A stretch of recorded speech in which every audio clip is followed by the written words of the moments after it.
Welcome back to the bench. Today I'm building one of my all-time favorite jets, the A-18A Hornet, or as we call it, the Buck. I've chosen to build it in Royal Australian Air Force marking from Operation Okra. I've always liked classic Hornets, but I also really like the kangaroo roundels, and surprisingly I've never built a plane wearing them before, so this is a perfect opportunity. Let's put the finished model aside for now and crack open the box. Let's take a look at the extras first. I've collected over the time. Here's the lineup. Quickboost resin seat, some missiles already, masks, Eduard seat belts, though I'll probably skip them since the resin seat already has belts molded on, Reskit nozzles, 3D Decals Cockpit from Quinta, and again some masks, Red Fox 3D Cockpit detail set. This is what happens when you keep a kit in the stash too long. You forget for what you already bought for it, right? Let's see which one will be better. And looking at the kit itself, the kit is Kinetic 143 scale release, and right up front I'll sell it's not the easiest kit. The fit can be tricky, but Hornet is such a favorite plane of mine that I couldn't resist. We got all the spurs for a single seat Hornet. The fit issues with this kit are pretty well known, so I'll need to take extra care during assembly. Some extra stencil decals here, let's see, they don't look much better. The Canopy comes with a visible seam line to clean up, and interestingly Kinetic also includes a spare canopy for the two-seater version. On top of that, Reskit released some impressive new sets for the intakes, landing gears, and wheelbase. So let's start the build. We start with the pilot seat. Here is a quick comparison between the kit seat and resin replacement. The resin part was slightly damaged. The ejection handle needed a small repair, but the level of details is much better. The Quickboost set comes with the molded-on belts. I'm usually not a big fan of that since they can look a bit overdone, but even so it's still a big step up from the original Kinetic part. I primed the whole seat in Natto black, then brush painted the cushions and belts with the Vallejo acrylics using few different shades of green-gray, adding silver to the buckets and some more details.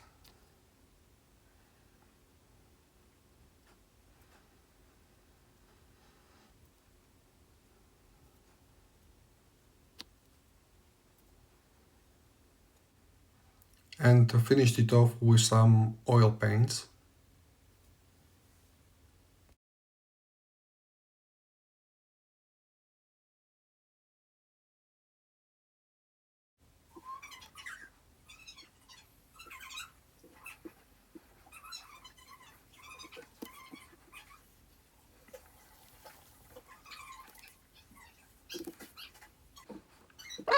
And a touch-up of dry brushing to bring out the details and make the body look more metallic.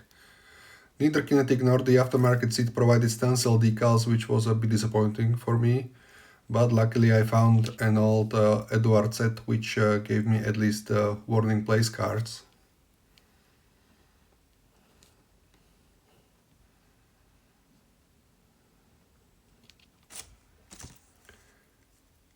And another Eduard set also came in handy for the fixing the ejection handle more accurately. Here's the finished seat, already a big improvement over the kit part.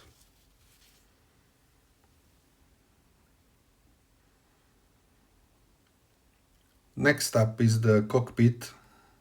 In the end I decided to go with the Quinta 3D decals. They are very easy to use, just soak them briefly in water and then set them in place with a tiny drop of glue. The key here is to completely remove the raised decals from the kit first, so you have a perfectly smooth surface to work on.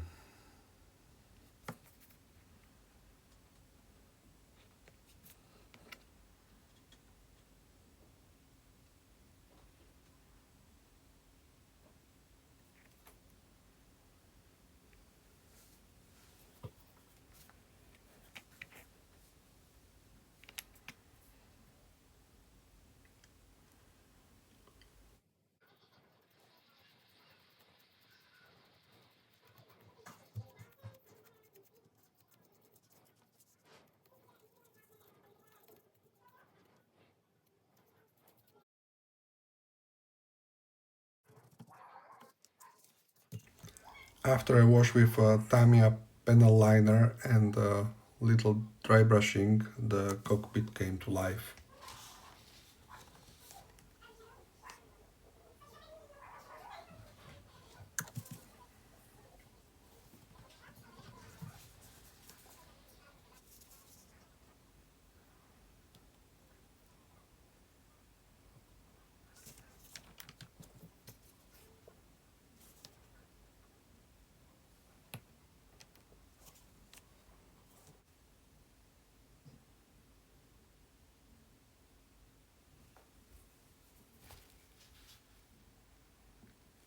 The level of detail on these 3D decal sets is simply amazing, and once the seat is dropped in, the whole cockpit looks great to me.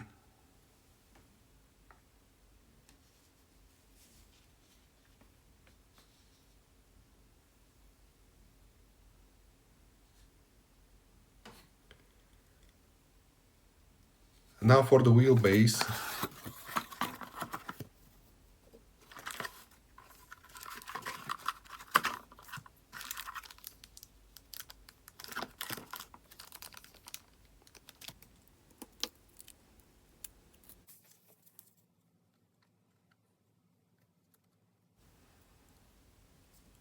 Comparing the Reskit 3D prints with the original kit part shows the difference. The resin is packed with cables, hoses and structural details. I won't even try to name every pipe, but it looks far more convincing than the plain plastic. In fact, it's a pity that these details are at the bottom of the plane, so they will be hardly to see in the showcase at the end. Some surgery was needed here. I had to cut away a good portion of the lower fuselage to make room for the new base.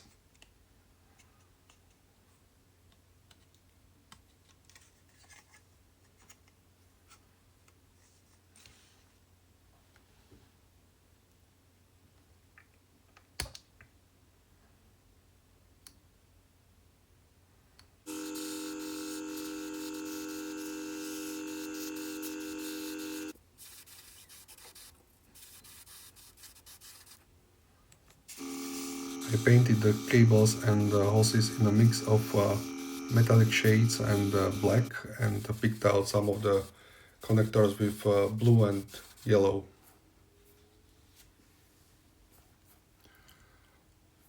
While painting these cables, let's talk about the Hornet for a while. The A-18A Hornet was designed by McDonnell Douglas and Northrop in the late 1970s as a lightweight multi-role fighter for the US Navy and Marine Corps, and it entered the service in 1983 and quickly proved itself as both a capable fighter and a reliable strike aircraft. Powered by two General Electric's turbofan engines, the Hornet can reach speed of over 1.8 Mach and carry a wide variety of air-to-air and air-to-ground weapons. The aircraft was exported widely not only in the US but also to Australia, Canada, Spain, Switzerland, Finland, Kuwait and Malaysia. Many of these users operated their Hornets for more than 3 decades, proving the design's durability. Hornet doesn't hold speed and altitude records like F-15 or MiG-25, but it has some really unique and interesting highlights. It was the first true multi-role fighter intentionally designed to perform both air-to-air and air-to-ground missions equally well, not just adapted later like F-14 or F-15. That's why its designation is FA, so Fighter Attack. Hornet became famous for its toughness and easy handling when landing on the aircraft carriers, and many pilots said that it was one of the easiest jets to bring back aboard the boat. From 1986 strikes on Libya through Desert Storm, Iraq, Afghanistan, Libya in 2011, and operation in the Middle East by Royal Australian Air Force, the Hornets have had a variety of active service life. Back to the build, panel line, wash tight everything together and tone down the colors.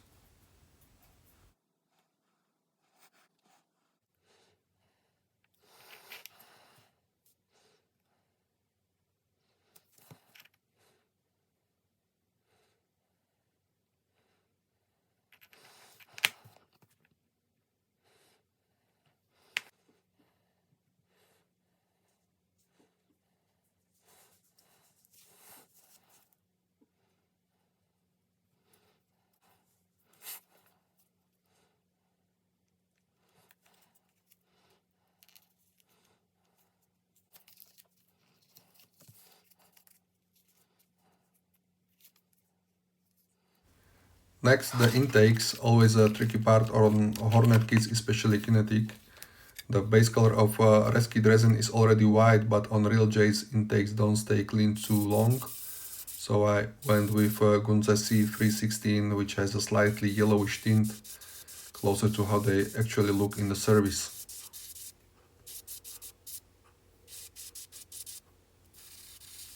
I also pre-painted the outside walls before assembly, since getting a brush later would be nearly impossible.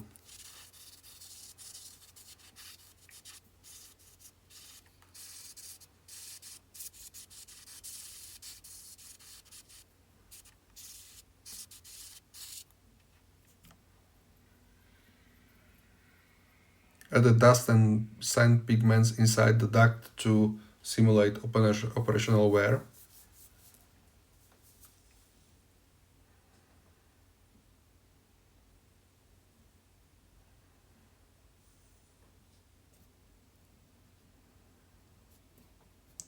The compressor faces were painted steel mixed with stainless metallic steel, then dry brushed to bring out the fun detail. The Reskit replacements were installed into the lower fuselage using super glue with the activator for those tight bends.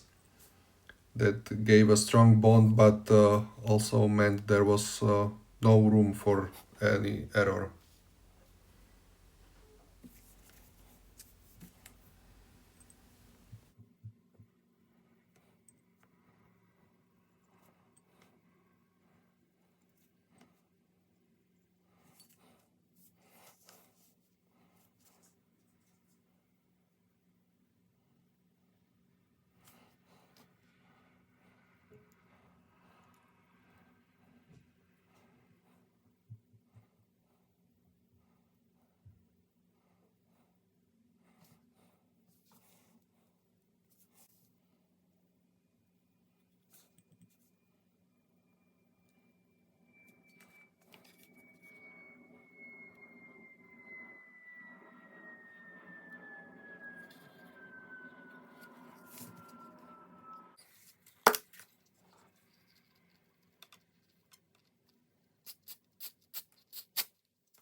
The assembly of the wings was still smooth.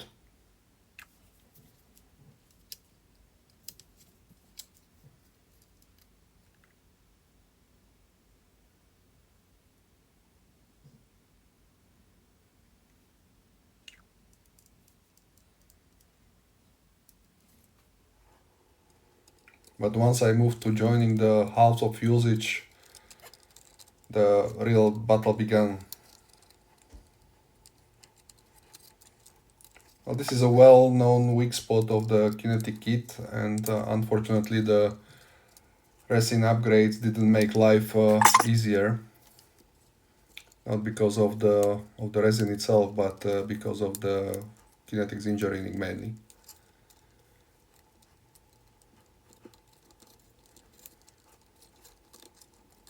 This was a all evening long battle, to be honest.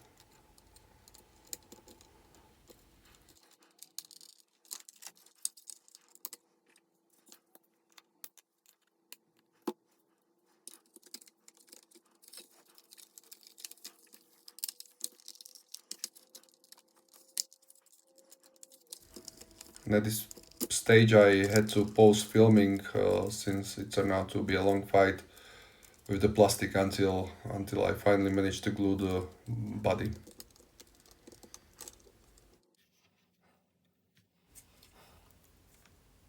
And fitting and sanding and filling and refilling and resanding took several evenings to get everything closed up.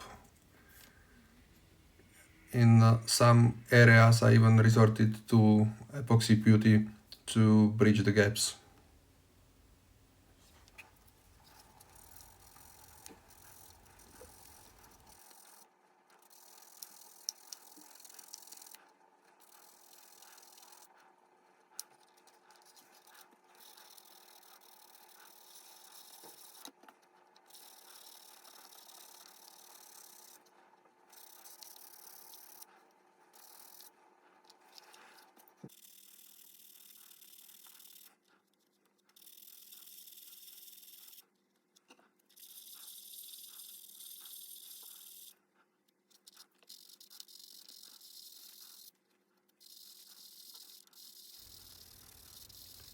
Eventually everything was aligned and smooth, but it definitely tested my patience, and I had to resend and refill and refit the parts many times.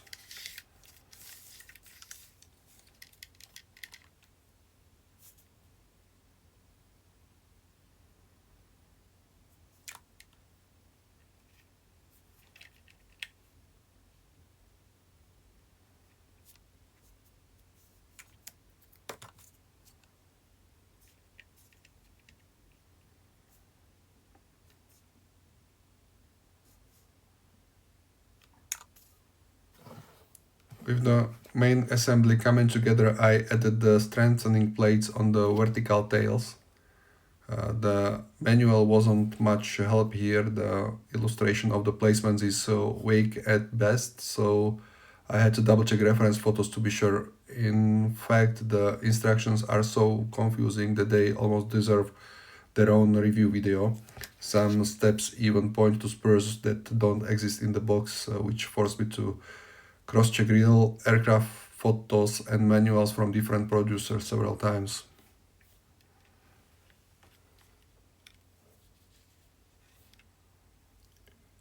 The canopy also gave me trouble. At first sight, it didn't fit cleanly, so I decided to glue it in place early. But first, I needed to remove the mold seam and polish the glass clear using the sets from Tamiya.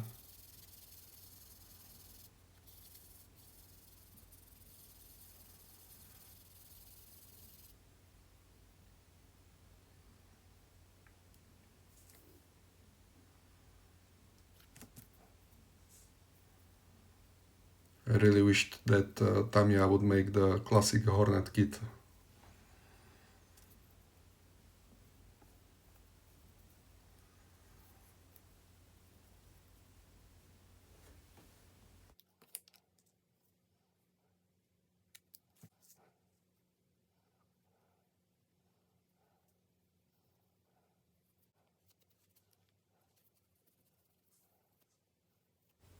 Now it looks much better.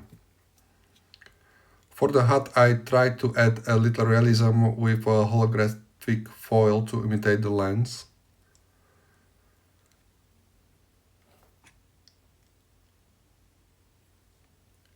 Kinetic kit includes a photo-etched hat, which look great at first sight.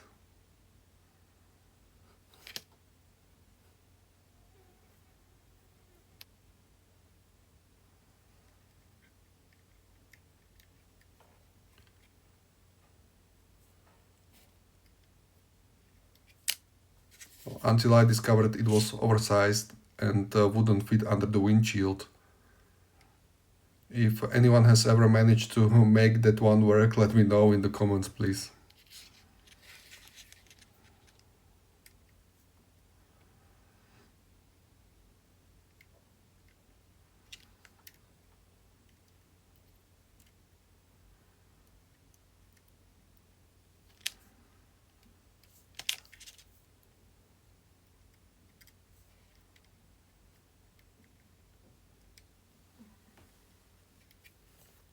Well, thankfully I had the interior set from Eduard, which was smaller and fit perfectly.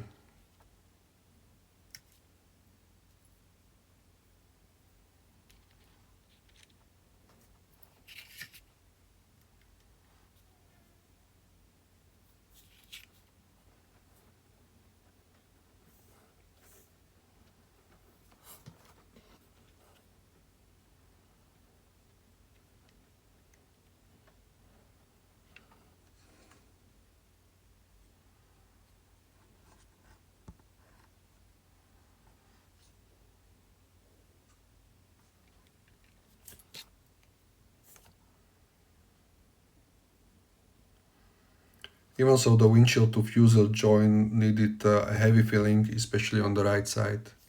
I'm adding some more photo-etched parts from the Kinetic box, including the mirrors. At least they match.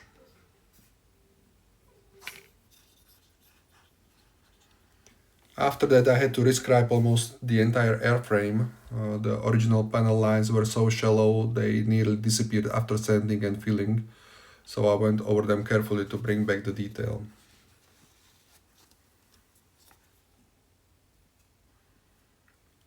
And now comes the favorite part, the painting. I began with a black preshade over the rivets and the panel lines.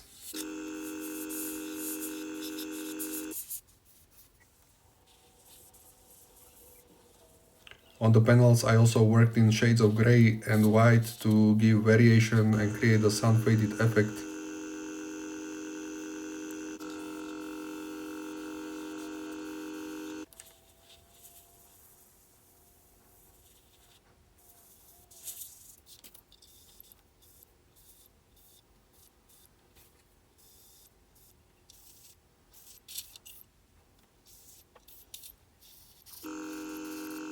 And even some brown to imitate the usage. The idea is that when the top colors go on, the panels will already have a natural looking depth and variation. Royal Australian Air Force Hornet deployed in the desert weathered quite heavily, so avoiding a uniform toy-like finish is important. For the camouflage itself, I used the standard two-tone scheme. Light goes grey on the undersides and dark goes grey on the upper surfaces using MR paints. These colors are coming ready to use out of battle. They are quite diluted, which gives you a better control over the result, especially on how much preshade you want to keep visible.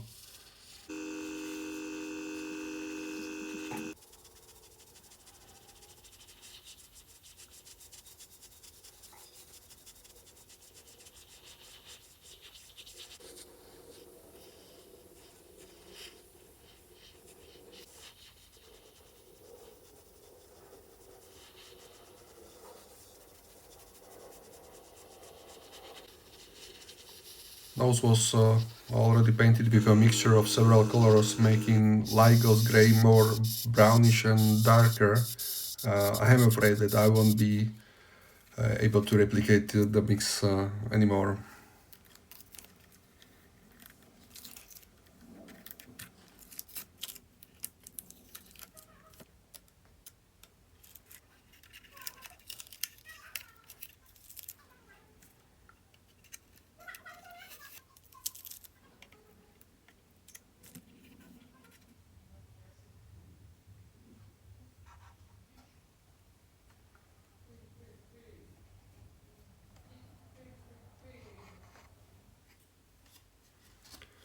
For the walk areas, I'm using the anti-slip paste.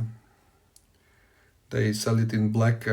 It can be mixed with acrylics with to have a gray color. The application is straightforward, but if you are masking the surrounding areas with the masking tape, just remember to remove it right after application.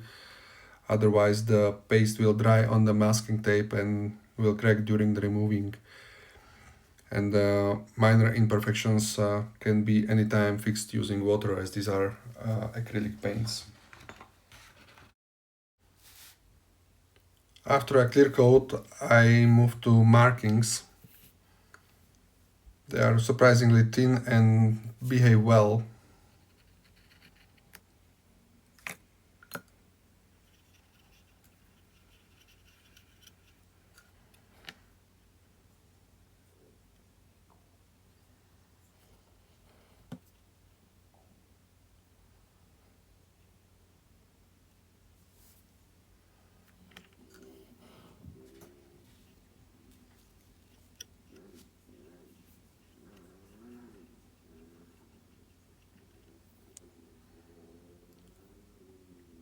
But I hit a big problem here. The Australian flag was simply oversized.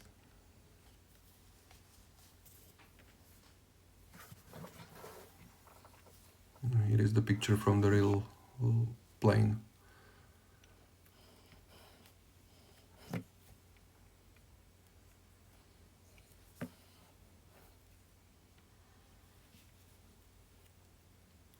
This was frustrating enough that I even forgot to move the model so the work would stay in the focus of camera, and I can show you on the decals on this side of the tail.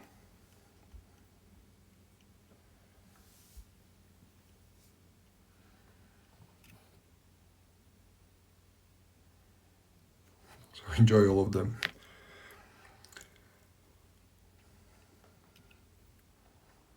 But not giving up, I slept it overnight and I designed and printed my own flag decals at the correct size.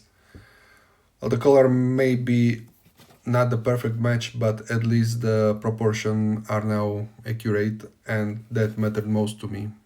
So I replaced the Kinetic Australian flag with my own.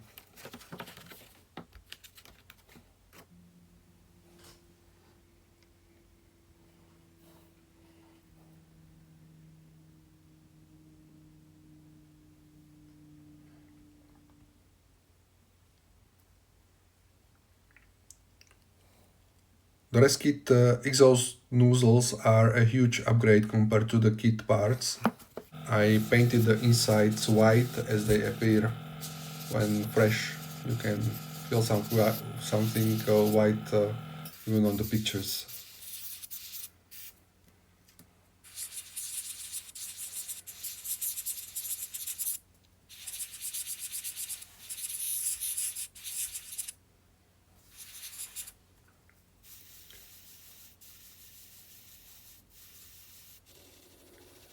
For the outer surfaces, I sprayed Alcala Jet exhaust and mist Quinta dark iron on top.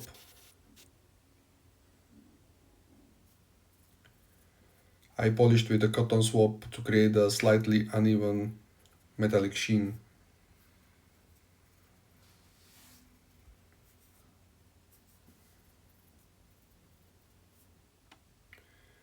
Here's a direct comparison: the resin nozzles versus the kit's plastic ones. The difference is night and day. The interiors won't be too visible once installed, just like on the Hornet, but the exterior cans really stand out. For weathering, I started with the panel liners, whipping away the excess with the cotton swab and enamel thinner, repeating the process until it looks right to me.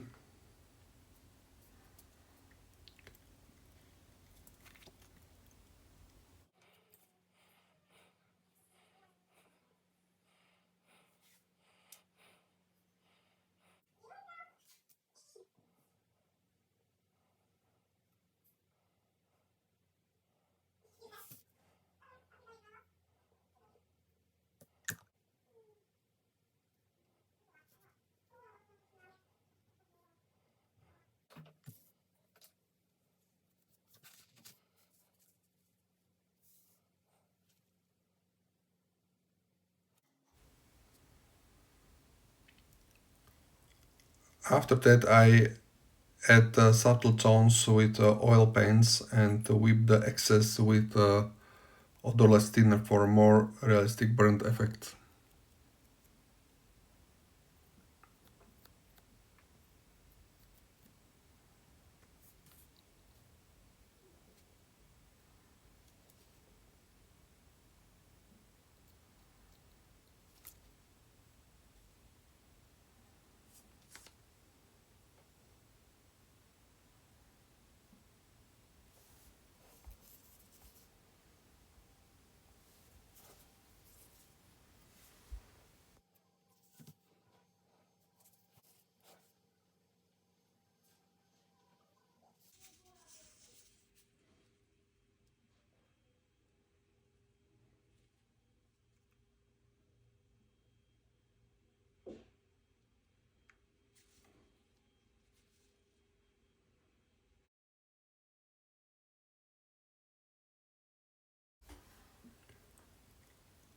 Hornet's main landing gear is probably one of the most complex ever designed, built to absorb the brutal forces of the landings on the carrier desk.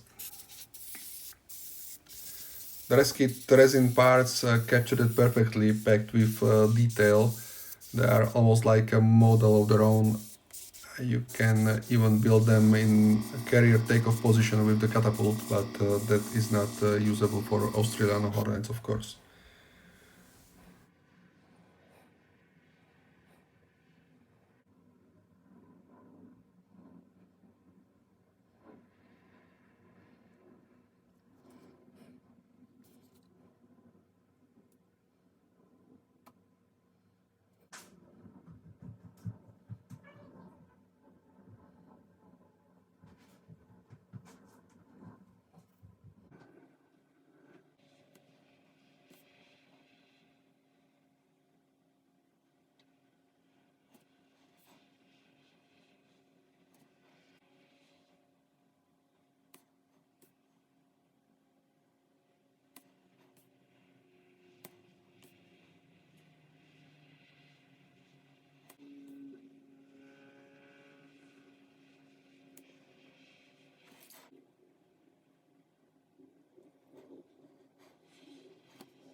The set even includes technical stencils decals.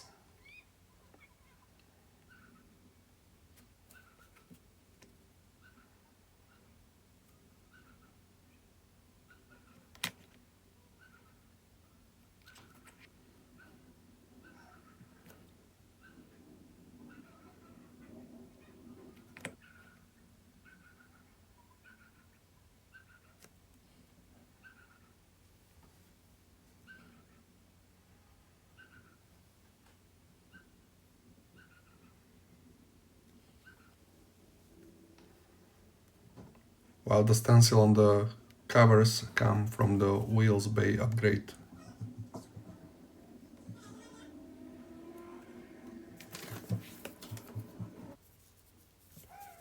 I painted the edges of the door of the gear doors red using AK acrylic marker.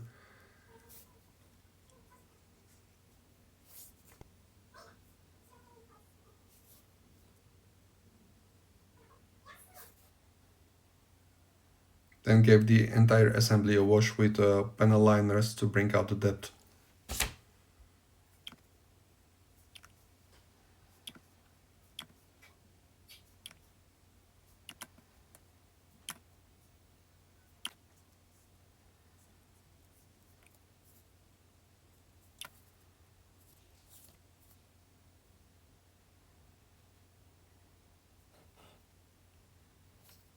And as a final touch, I added the signal lights on the nose gear leg, painted with clear orange, clear green and clear red.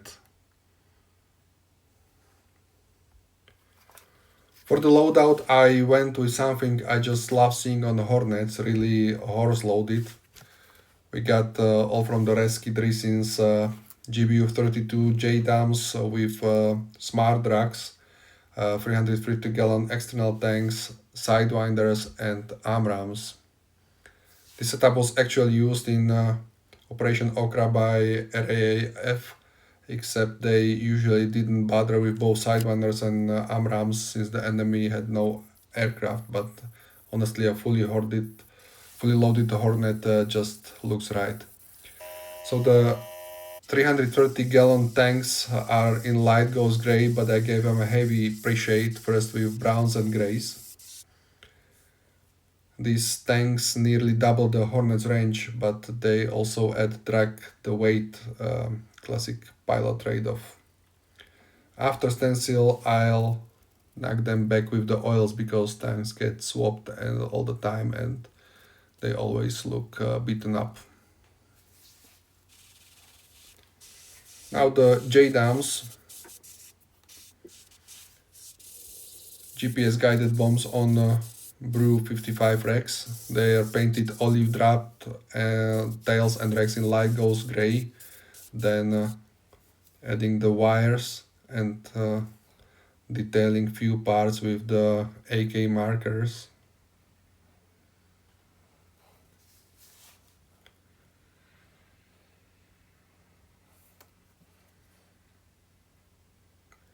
GBU32 is basically a standard MK82 bomb with a GPS kit bolted on. Unlike laser guided bombs, it doesn't need tracking, so you can drop it through the clouds or smoke and it will still hit.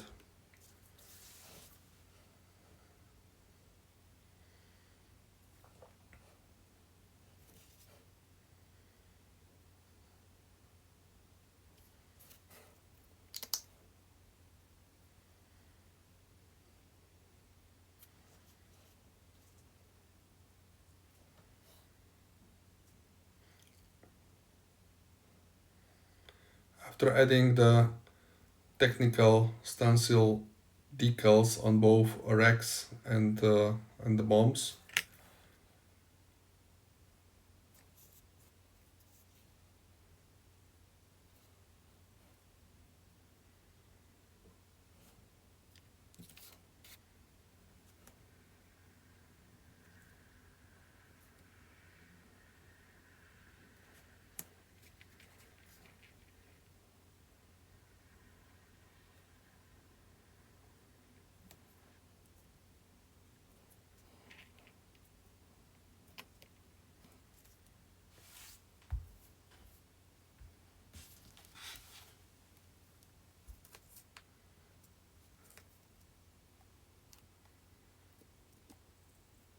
I weathered with the oil paints again just to get a slightly used look.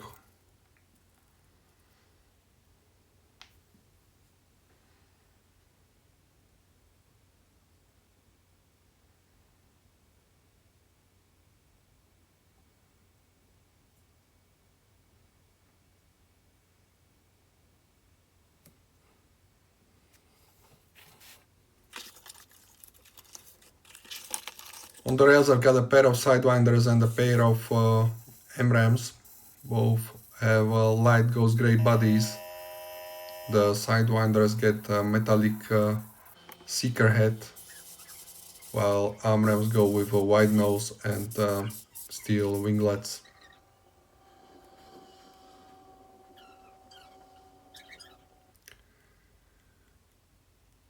The AIM-9M was the standard short-range missile for Royal Australian Air Force Hornets.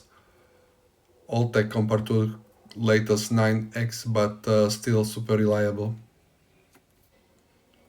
And AIM-120 was the first true fire and forget missile, letting pilot shoot and immediately maneuver or target something else.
There is a ton of decals here, and I'm highlighting the details of the missiles using diluted oil paints.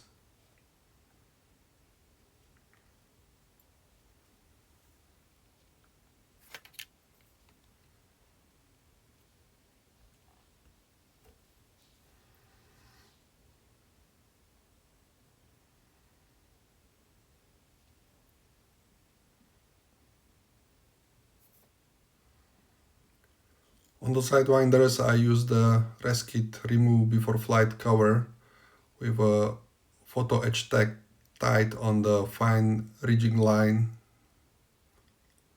and it looks awesome.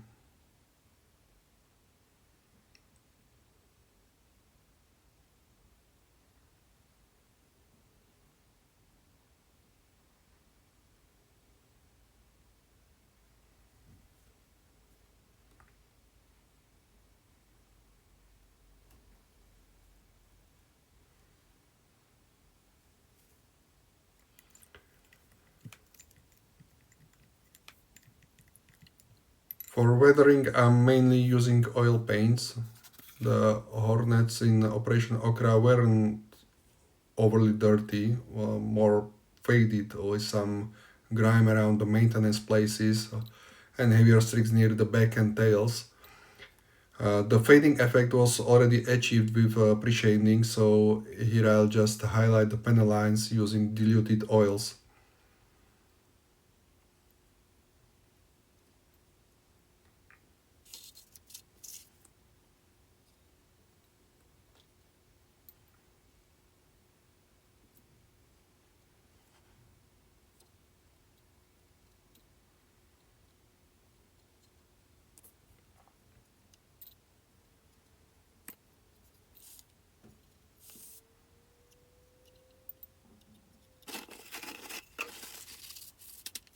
The nice part is that the excess wipes off easily with a paper towel or a cotton swab.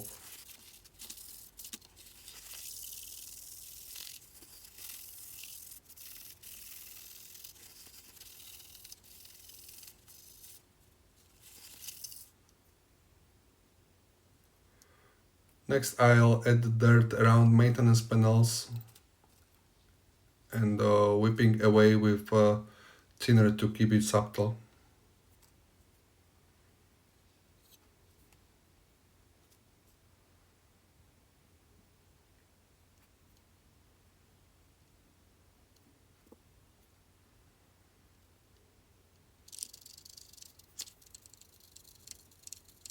Then some heavier grime on the walkways.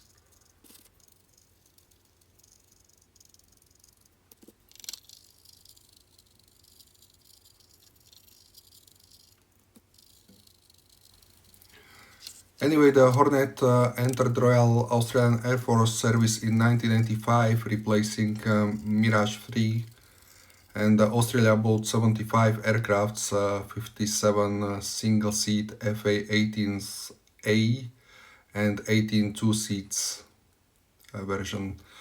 For nearly 40 years, these jets were the backbone of Australia's fighters force. By the time of Operation Okra in 2014, the Hornets were already considered classic Hornets since the US Navy and also Australia had moved on to the Super Hornets. The RAAF, however, kept them combat ready with modern upgrades, avionics, weapons, and targeting pods. When the campaign against ISIS began in September 2014, the Royal Australian Air Force first deployed 6 Super Hornets to United Arabic Emirates. A few months later, they were rotated out and replaced by C-classic FA-18 Hornets. The Hornets flew strike missions, close air support, and armed overwatch, often lasting 6 to 8 hours with multiple refuelings from KC-38 tankers. Although designed as a true multi-role fighters in Operation Okra, the Hornets were almost exclusively used for precision bombing in complex urban environment.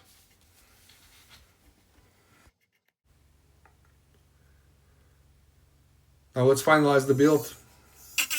Starting with the engine nozzles, the key part needed a little modification to fit properly. In other words, the hole in the butt was too small. Once this was done, I could finally add the horizontal stabilizers. The engineering here is, well, let's say not great. I actually salvaged some leftover polycaps from previous kit to keep them stable, and must have installed them through the jack backsides or whatever we want to name it. But it's definitely not something I'll show on camera. It might even get flagged as X-rated then. Then the Reskit landing gear bay covers and the gears themselves go in.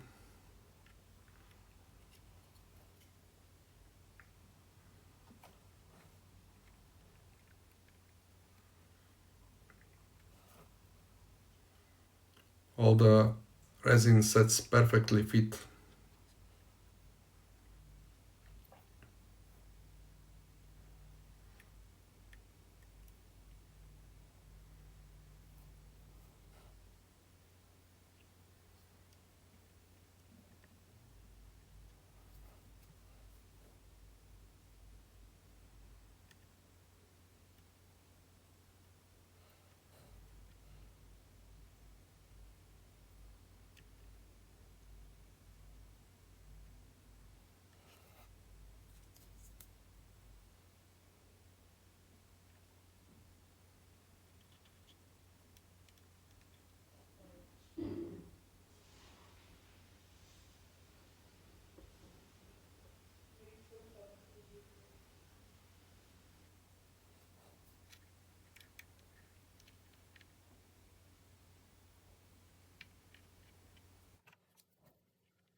Next, mounting all the weapons on the pylons using gel super glue.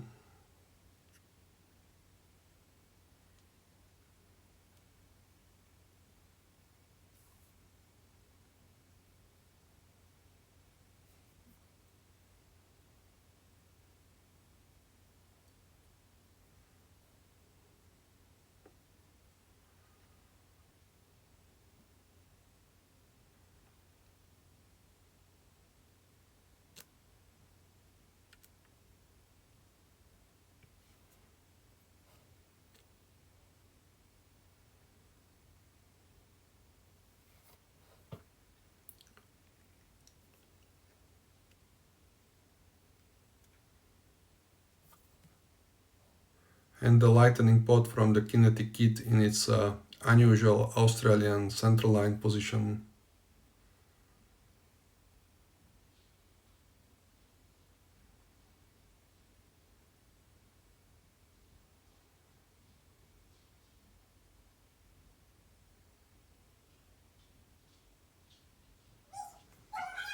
After that, I flipped the jet over for the last touches like the position lights.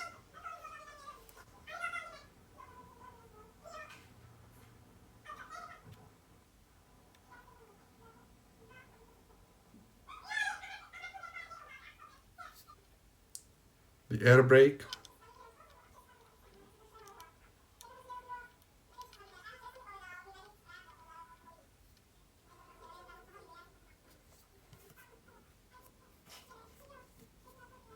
Refueling probe.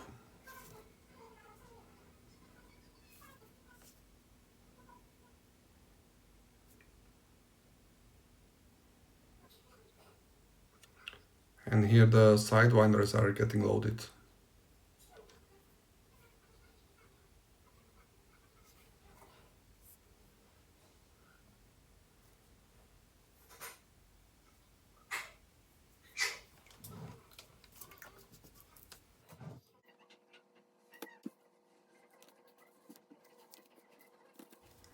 And finally I can remove the mask.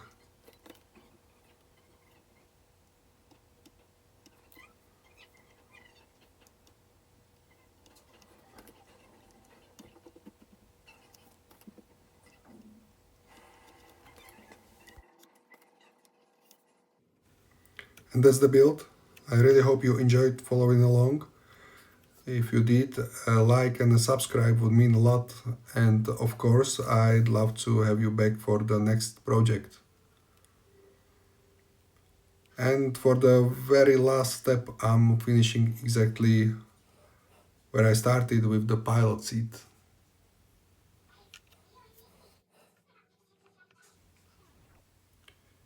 Here it is, the FA-18A Hornet from Royal Australian Air Force.